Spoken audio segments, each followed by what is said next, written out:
but I could see myself sleeping. And I seen my top of the truck. I seen the whole inside of my truck. I seen the woods. I seen the whole neighborhood. I seen everything. And I was asking myself, why am I looking at myself sleeping?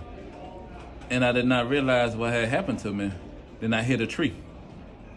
On my right leg, I had no bone in it. From my knee to my hip, I have a rod because I hit the tree and it shattered my bone in my leg. I broke my leg. And and I asked, why could I see myself, but why I'm looking at myself why I'm looking at myself sleeping? And they had told me that's called an out-of-body experience. Your spirit left your body, and you were still covered, even though you live in a worldly activity. God still sent his angels to protect you.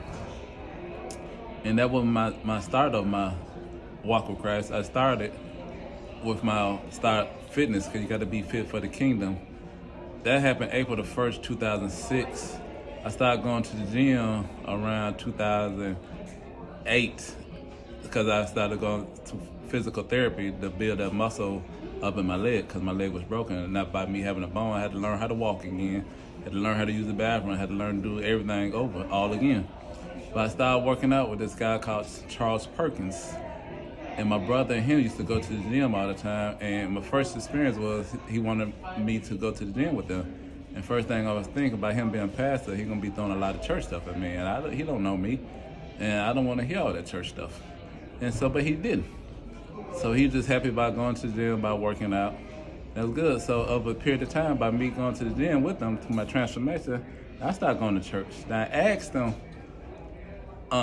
years later, when I joined the church, it's called Disciples Love. It was in North Little Rock.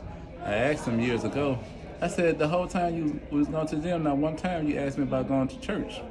He said, because the Lord told him to be silent. Don't do that. Because we could drive people away from church by trying to force church on them. That's what he told me, and I see that now. So you got to find out where that person at in life, because you just can't just be throwing stuff at him. And you really don't know them. You got to find out where their comfort zone at. And so that's what made me, from the out-of-body experience to my transformation to my walk with Christ. So that was the beginning of my transformation. And how many years has it been now? It's this 2019, so from 2008 to now. And just by me joining the church, a physical fight you could see. A spiritual fight is a whole different ball game. And so it's still learning. I'm still equipping myself. I'm still learning more and more about a spiritual fight. Because when you join and want to walk with Christ, you got to change your activity. You got to change around the people you hang around with. You got to let folks go. You just can't be the same you. As my pastor's preaching now, by renewing your mind. Your mind have to be renewed. You can't have the same old things. You can't be doing the same old things you was doing. You can't act, you can't be around the same old people. Some stuff you have to let go. And I don't discourage nobody for what they do, but I don't smoke, I don't drink, I don't poison my body. Half of the people on my father's side, they drink. And I refuse to have that generational curse. And I haven't had nothing to drink over 15 years.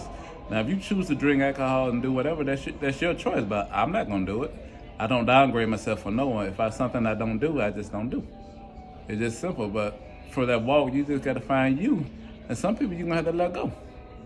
I used to love to gamble. I don't shoot craps no more. I don't go to the gambling house no more. I don't do none of that no more. And I'm still learning and still developing myself, because everybody have a gift. The gift is inside of you. It's just hidden. It's like a diamond. A diamond is not a diamond. It's started off of a dark coal. It's been formed and it's been transformed. That's how your mind got to be. It got to be